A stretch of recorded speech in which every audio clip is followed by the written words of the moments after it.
You're listening to the Visibly Fit podcast. Hey, I'm your host, Wendie Pett, and every week I'll give you holistic, practical solutions for everyday issues related to nutrition, healing, functional fitness, and behavior modifications. As a naturopath, fitness expert, and wellness coach for over 20 years, my goal is to empower you to reach for greater health and to rise up to your next level of living in mind, body, and spirit. You were created with greatness in mind. It's time to own it. Are you with me? Then let's dive in.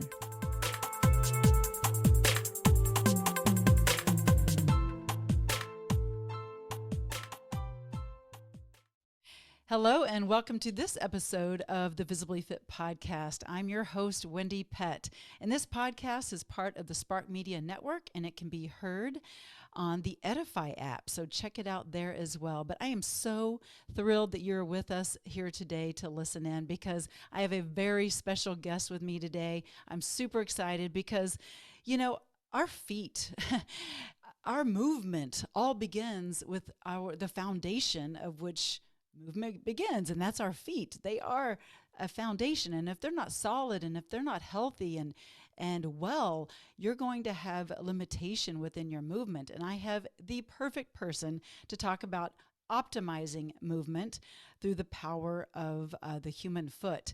And her name is Dr. Emily Splichal. She's a podiatrist and human movement specialist. She is the mind behind Naboso, which we'll talk about. And with a spirit to challenge conformity, Dr. Splichal has taken her conventional podiatric medical degree and combined it with years of experience and expertise in human movement and sensory science to found Naboso. Dr. Splichal believes that our existence in this world is built around sensory stimulation and our ability to process, perceive, and integrate this information effectively. And since 2012, Dr. Splichal has been traveling the world to share her unique approach to human movement, foot function, and barefoot science. Having taught in over 35 countries and to 20,000 professionals, Dr. Splichal has quickly become a global leader in barefoot training and rehabilitation. So welcome to Visibly Fit, Dr. Emily Splichal. I am so thrilled to have you on the show. Thank you so much. It is a pleasure. Well, you are just a wealth of information, and I'm super excited to have you on. Whether y'all are listening to the program or watching, I want to show, maybe you want to come onto YouTube and watch. Let's see how flexible I am. I do have on my Nabosos right now.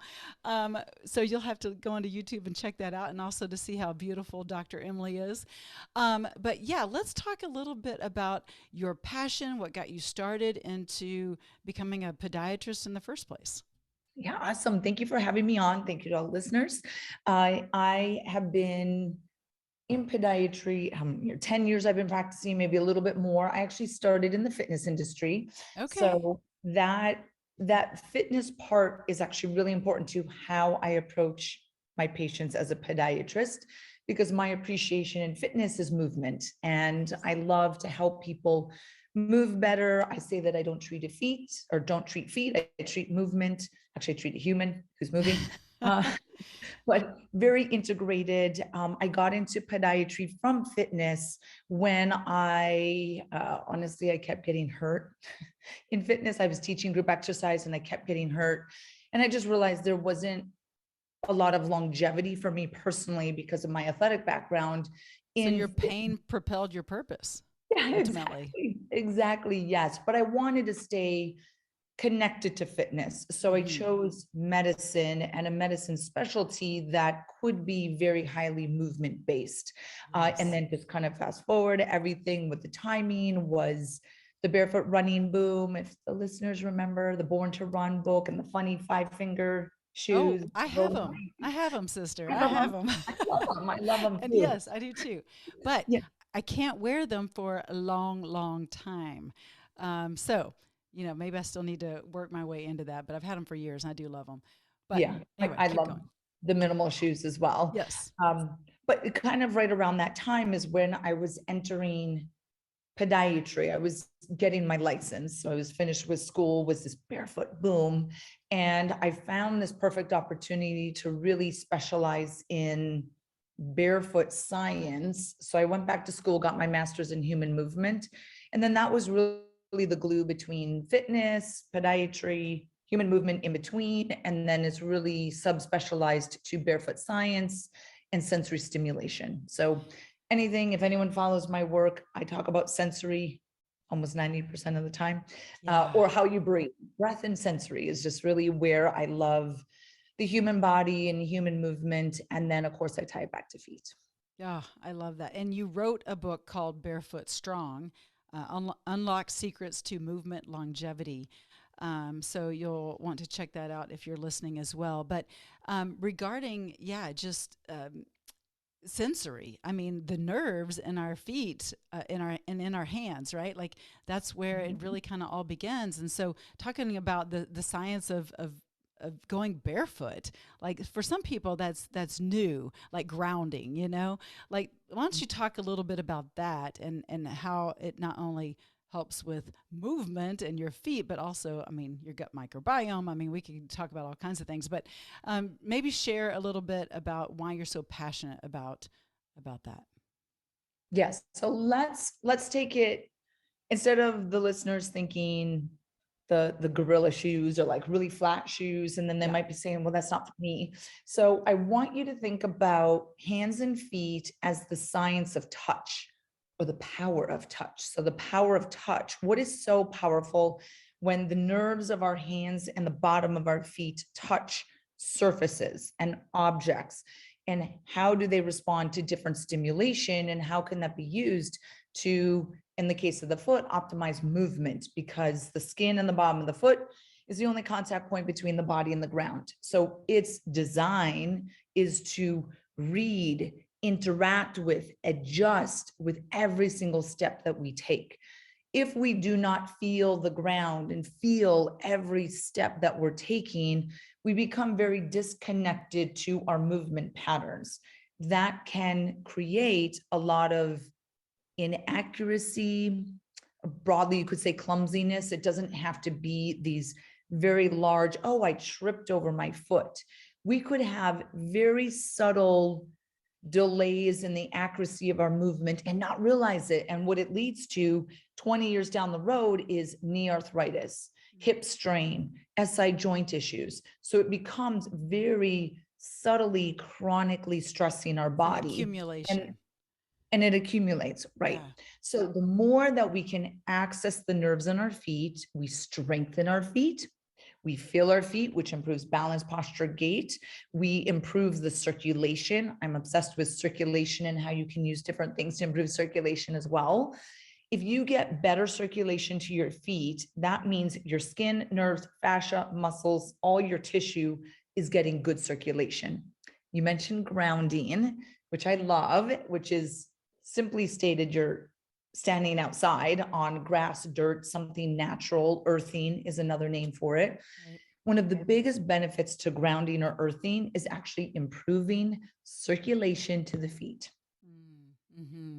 So many people talk about I have cold feet and cold hands, and part of it, like you just said, they are missing the fact that their circulation is so off because they've probably been in restrictive shoes for, all the time. They never ground, they barely go barefoot.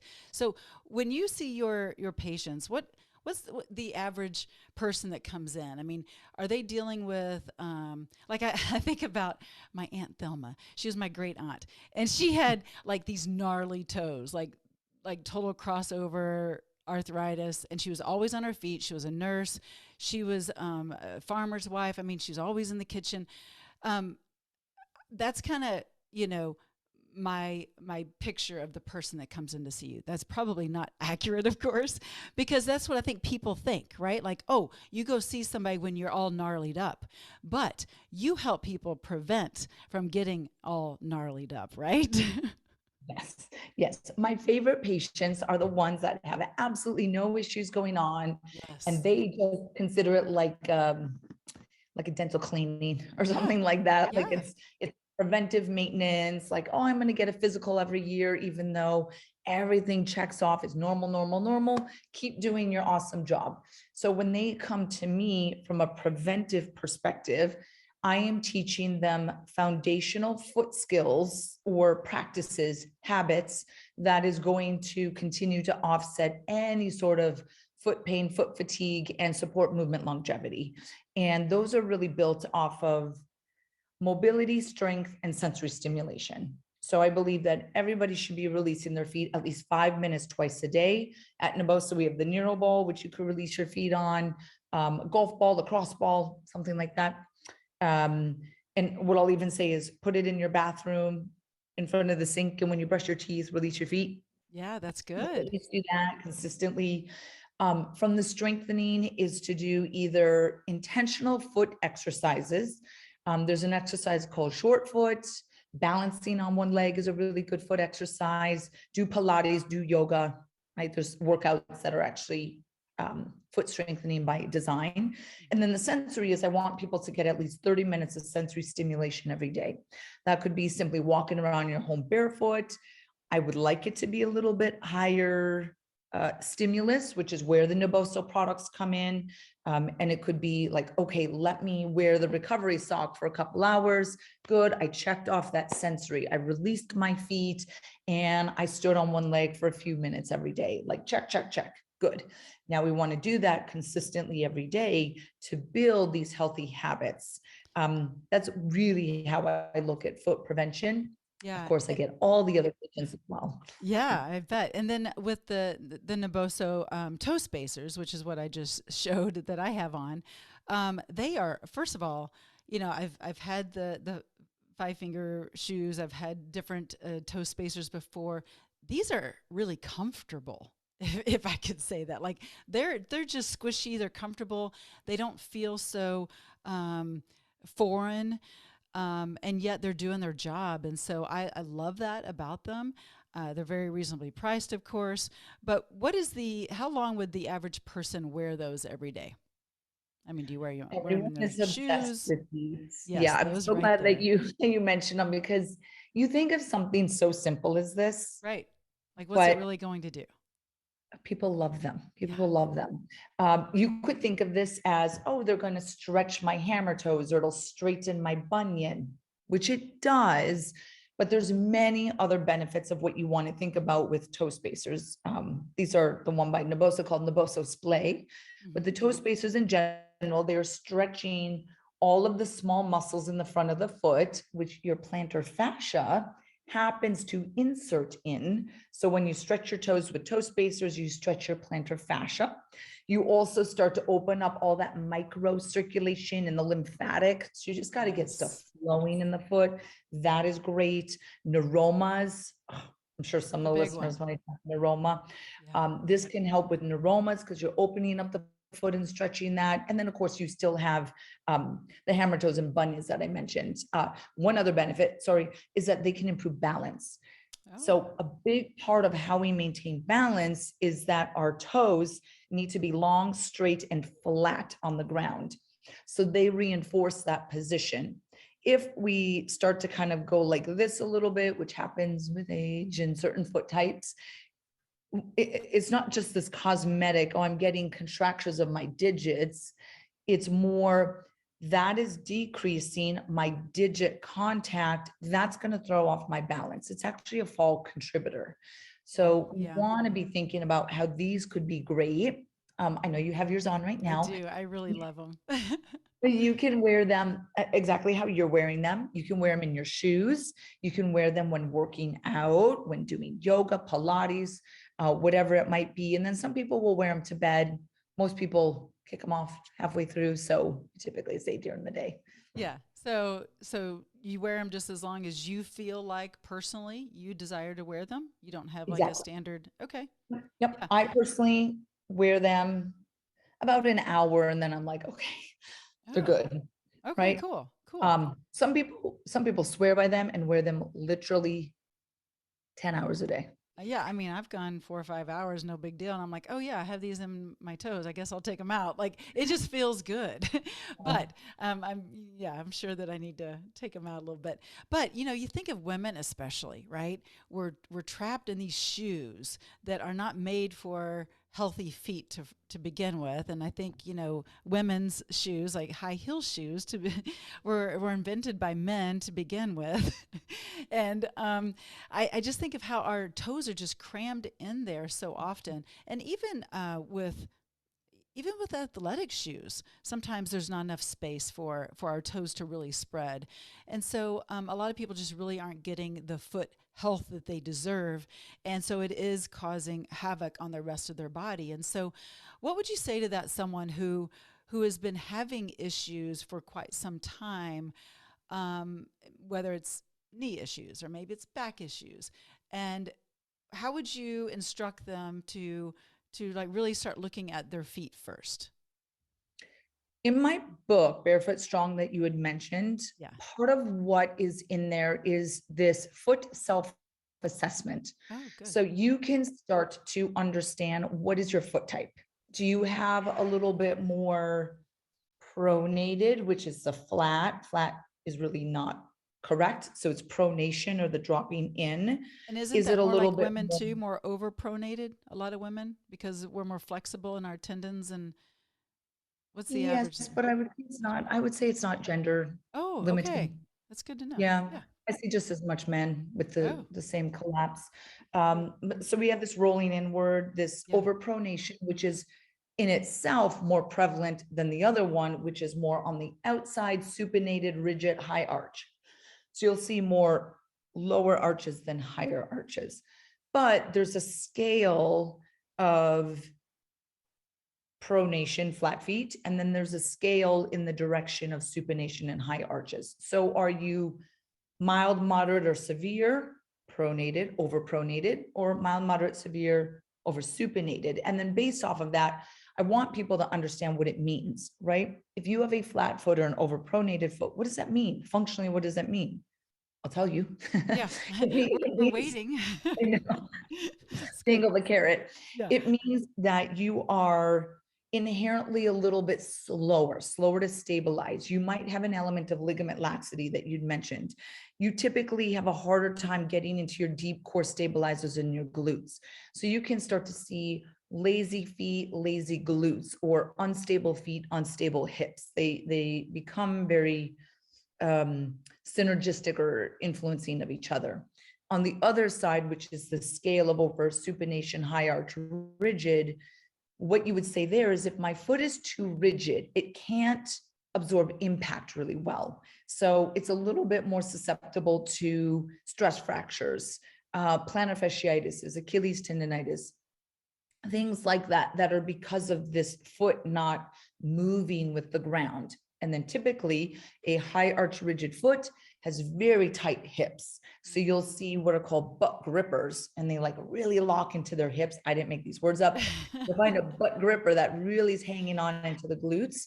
So there's always this foot core hip connection in everyone. And it is part of why, as a podiatrist, I always assess the core, the hips, and I give pelvic floor exercises and diaphragm breathing and things like that, because of how connected they are. So that's how you could start. You could start to assess your own foot, understand your foot type. Again, I go into this in my book, Barefoot Strong. If you don't want to get the book, just go to barefootstrong.com. The foot assessment is on there. It teaches you how to do it, and then also what it means, and then how do you start to address it? Do you want to stabilize the foot, or do you want to mobilize the foot? And it's based off of your foot type. That's awesome. And do you even go into, like, I have a very narrow, like almost like triple A kind of narrow foot. And it was always tough for me to find shoes growing up. I remember that was like a big ordeal. I'm probably more like a double A, but do you go with the wide feet, the narrow? Do you like calculate all that as well? I don't. I should. Thank you for the idea. Yeah.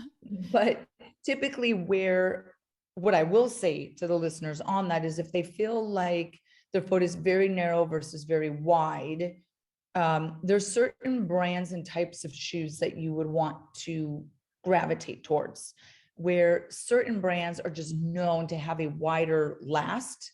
So the shape of the shoe, right? This is one of our insoles at Naboso, but the shape of the shoe is called the last. And every shoe company or a majority of shoe companies have their own proprietary last shape, which is why you may say, well, I fit a 7 in New Balance and then a 7 in Nike doesn't fit. Like, how can one be so different when a 7's a 7, right? Right. That's actually not the case. There are these, very unique shapes to the shoe, and that's part of their marketing and what they want to do and create. Minimal shoes or barefoot shoes, not the Yes. 5 fingers, but other barefoot shoes, Yes. typically are wider because that's part of their mission and purpose, is to support natural foot splay and spreading. So if any of the listeners inherently have wider feet, they may want to look at these minimal shoes or barefoot shoes because they're wider by design. Definitely. No, that's so good. And that's why it's also so important to go and actually get a shoe fitting, because different stores will help you find that perfect fit, whether it's walking or running or cross training or whatever.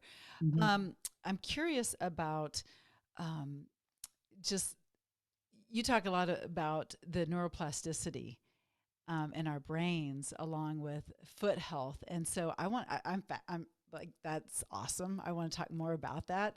That gets me pretty jazzed up. So let's go there and let's hear about your take on how the neurons are starting to fire differently when you're taking good care of your feet. Yeah. So neuroplasticity is this concept of stimulation to drive change. When something is plastic, it means that it can be kind of shaped and challenged and grown. A lot of this is based primarily off of the central nervous system and studies like brain studies that say, okay, if you had a concussion or a stroke, or as you get older, stimulate and challenge your brain with learning a language, doing crossword puzzles, it drives neuroplasticity, right? This changing, growing, evolving new synapses, pathways within the brain, which is protective. Good. Peripherally, meaning hands, feet, extremities, these nerves are just as responsive to neuroplasticity as well. So that's where I want someone, in the case of as we get older, I need you to be stimulating, follow my 3 principles, so stimulating your feet every day so that you are able to continue to challenge those nerves. You got to get out of shoes. If you are in your shoes a majority of the day, all day, every day for 60 years, I mean, imagine the disconnect of what that's going to create to your peripheral nervous system. So being on different surfaces, go outside, ground, sand, Naboso, acupressure, right? Kind of get reconnected to your feet, which is something that I find is a little bit underappreciated because of really the footwear industry is so massive and strong, and people love shoes. I love shoes. Shoes are cute. I love fashion, but you still also want to be barefoot and protect your nerves so that you can move well. Right, right. And I love that. I mean, thank you for sharing. But I do think the majority of people do. They're trapped in their shoes. And so the fact that they're not really understanding, they're not connected with their body all throughout because of that reason, but also even not being connected with the world, the earth, you know what I'm saying? Like mind, body, spirit kind of connected as well, because it's all of it. Like we are, yeah, we need to ground because it reminds us of where we came from, and it just allows that stimulation. And again, it helps with our gut microbiome and all of that as well. So it's so important. You held up the Naboso insole, and I want you to share a little bit about that because this is made differently than most insoles. And I want you to talk about that technology. Yes, so Naboso is a sensory product line that I developed 4 years ago, initially as a mat, just a surface, a textured mat that would stimulate the feet when people would train barefoot. That was my intent behind it.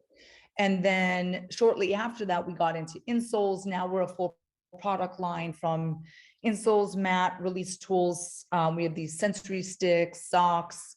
We're working on a couple other products. And again, the intent is to access and stimulate the nerves in the bottom of the feet. And then some of our products are for the hand as well. That's So if you look at cool. the Oh yeah. insole, Mm-hmm. right, you can see the little Almost like pyramids or 3D. Yeah. texture. Mm-hmm. Exactly right. The Yeah. little textures across there. And that is stimulating a nerve in the bottom of the feet that is sensitive to texture or 2-point discrimination. So the best analogy of that is Braille. So the Braille pattern that you would see on an ATM as an example, the distance between the Braille dots and the height of the Braille dots is very specific to how your finger can differentiate the 2 points. So it's called 2-point discrimination. Okay. Okay. We are stimulating the same nerve in the feet through pyramid points that are a certain distance from each other so that the brain can say 2 points. I feel 2 points versus I'm seeing just a blob of texture, right? It's just like Right. blending them together, right? Or if they're too far away, clearly they're 2 points because they're so far away. So this dialed in distance between the pyramids is very specific to the response that we see with our users. And then the materials that we use are very specific as well. So the hardness of the products, so there's a certain durometer, stiffness to it, but you can see they're not really that stiff, right? Right, So it's right, not at all. And it's very is it a dialed in. non-toxic material that you use, or Absolutely. what's that? Absolutely. Absolutely. Okay, I Yeah. figured, but I had to ask the question. I know you have to. So this is, all of our products are made of either RBEVA, which are used in a lot of yoga mats. Okay. So that's Yep. kind of a way that people would connect to them. Some of our products are actually medical grade silicone. So this insole is silicone. The neural ball is silicone. Our toe spacers are it's a flexible material that's used in medical devices like catheters, like a urethral catheter. Yeah. Just so people know that they're safe. So there's no latex. They don't have BPAs, easily cleaned. And then all of them, again, are stimulating the nerve in the feet that is sensitive to Braille to help you feel your feet and connect to the way that you are standing, walking, moving. Because the more that we feel our feet, the better that we will move, right? Yeah. 100%. And the other benefit of them is not just I feel my feet and I have better balance, but it is supporting microcirculation, which I'd mentioned, which is why I like grounding, right? So microcirculation is another area of health that is underappreciated. People think about like macrovascular, like, okay, I don't want to have a heart attack. My aorta, like I need these large vessels that I can feel in my body, my carotid artery. I need those healthy. Yes, you need those healthy. But we have these itty bitty tiny blood vessels that supply our nerves, supply our skin, each of the tendons, right? Like they're these small. And if they're not supported, we don't recover from plantar fasciitis well, Achilles tendonitis well, things like that, that requires good, sufficient micro circulation. Right, because so many of those collapse and just aren't taken good care of. And I just think how awesome, Dr. Emily, that this could really change the dynamics for the older generation, even, you know, to not have those falls like you were talking about. And so many, you know, older people, when they fall, they end up breaking a hip, and then they end up not surviving that fall, right? Like it's a tragic situation. So if you could start to prevent that and start to get your body back in alignment and getting your feet feeling and your brain, you know, everything connected again, and start to have that health from the ground up, it'll be a game changer. So and that is the easiest connection for us, is, let's say, the fall reduction connection. Which is on our medical side of our company. That's where most of it is. The energy is spent of neuropathy, post-stroke, MS, Parkinson's, spinal cord injuries, like all of that is where we see really, really remarkable results and where we're doing research to support it. So Of cool. course, everyone, even on the consumer side, very, very important. We want to think about preventing falls and supporting our nervous system, uh, not in your 60s, but Yeah. actually before, right? So everything is about like several decades before. Yeah. You want to start thinking about things and just creating habits so that you move as young as you may look or feel. Let's Uh, say. yeah, absolutely. And everything is an accumulated effort. You know, if you stay stagnant, you're going to end up being stagnant. If you Mhm, have movement throughout your years, you're going to continue to move mhm. and move more with ease and have a life of longevity and vitality. And that's what we all want and desire. And so I love what you're doing. I love that you have such a passion. My listeners, most of them are faith. This is a faith-based podcast. You know, they love Jesus, and I don't know your faith, but I'd love for you to share. And everyone's welcome here, but I'd love for you to share maybe your story. Yeah. So I was raised Catholic Yeah, in a tiny town in North Dakota. in North Dakota, but Yeah, you grew up, or you had however many years in New York. 20 yeah, I years. was 20 years in New York. Okay, okay, Yeah, so I lived in New York once I finished undergrad, but okay. I grew up in a town of 300 Oh in my word, Southwest North Dakota. Yes. So Midwest girl. yes. So I have the not the Minnesota nice, but like pretty close, Pretty right? close, yeah. The Midwest nice. So everyone knew that I was Midwest in New York. That's But funny. yes, I grew up very religious, very family. Actually, on my mother's side, my grandfather was a deacon, and I have several nuns. So very, very religious on my mother's side.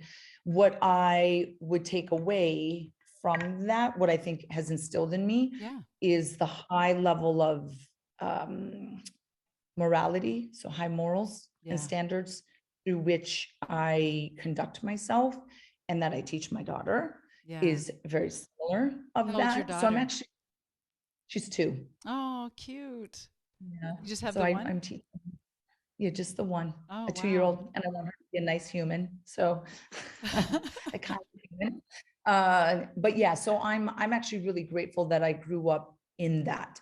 I've Yes. pulled a little bit away from traditional um, services, Sure. primarily because of my travel schedule, but I still hold a high level of um, spirituality and kind of like higher level purpose Yeah. of things, Hmm. because I feel like we're here for a reason, Amen. and not many people are given that opportunity to know what that reason is. I'm blessed that I've figured it out. It was a very long, windy, scary road to figure out how I would blend all of my education and my passion, and just really finding that resonance and higher purpose, and then knowing that my purpose every day, I'm helping people change their lives positively. It's um, beautiful.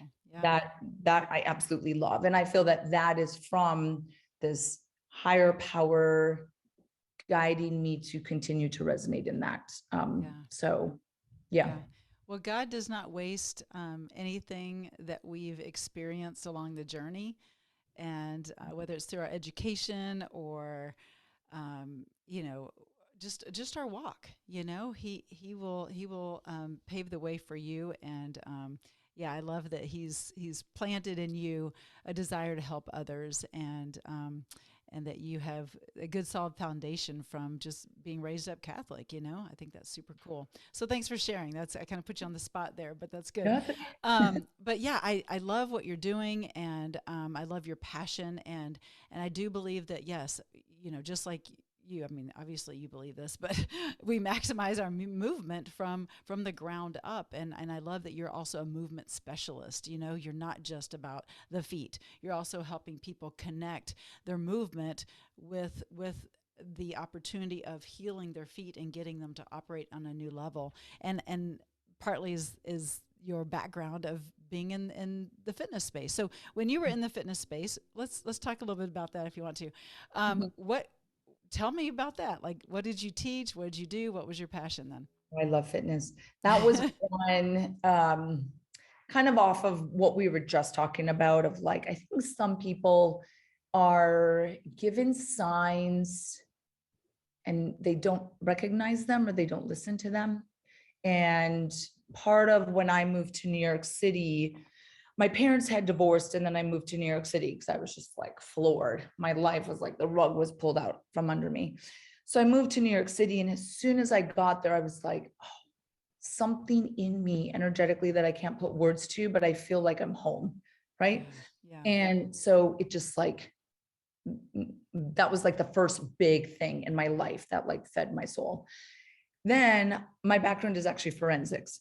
So Shut up, really? yeah, my background, I have a bachelor's in forensic science from Hamlin in Minnesota. Oh my, yes, And right. yes, and I moved to New York City to, uh, at that time, I thought I was going to get a PhD in forensic science. So I was at the John Jay College of Criminal Justice doing DNA research. On paper and on TV, it sounds really exciting. In the real world, it is so boring. And I was like, I need to move. Like, this is just too analytical and cerebral. I need to, like, Yeah. move and be outside and interact with human beings and stuff like that.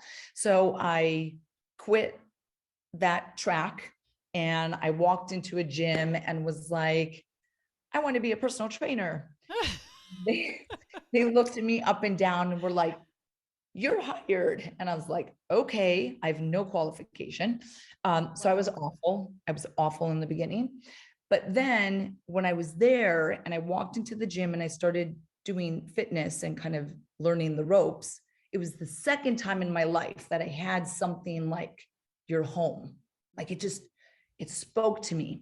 Yeah. Then fast forward, I'm teaching group exercise, fall in love with it. I absolutely love it. I thought I was going to be a DJ because I love music and Oh, you're all this stuff. hilarious. Going in this, but then I'm starting to get hurt because I'm teaching so many classes Uh-huh. that that's when I was like, I need to go back to graduate school and find something that has longevity and I'm not going to keep getting hurt. So that's where I was like, okay, the two things that are speaking to my soul right now is being in New York City and being in fitness. So when I chose the medical school, as like the stipulation is I have to be able to be in New York City and I have to still be able to train and teach classes on the side. Like those Yeah. were my podiatry is what was there. So I went to podiatry. So it was really interesting that, But they actually connect. I mean, yeah, not the that forensic part, but the yeah, but then I was fitness. like, okay, I have these passions over here with the fitness.